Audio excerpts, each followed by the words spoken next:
Okay, good day mga solar. So ito yung ating setup, 8 kilowatt yung ating setup.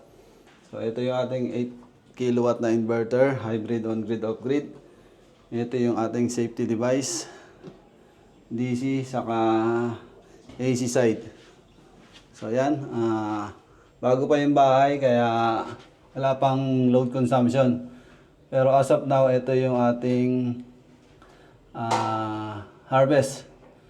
So 134 watts kasi hapon na.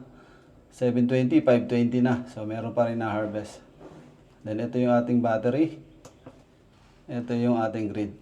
So bago pa siya, wala pa siyang record. Then yung load consumption, so wala pa rin tayo. Ngayon lang na power up. So yan yung ating system, 8 kilowatt. So bago pa yung bahay.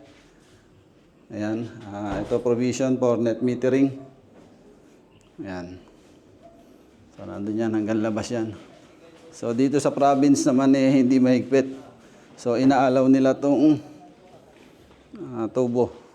Hindi RSC conduit. PVC lang. So ayan. Naka-provision for net metering. Ayan.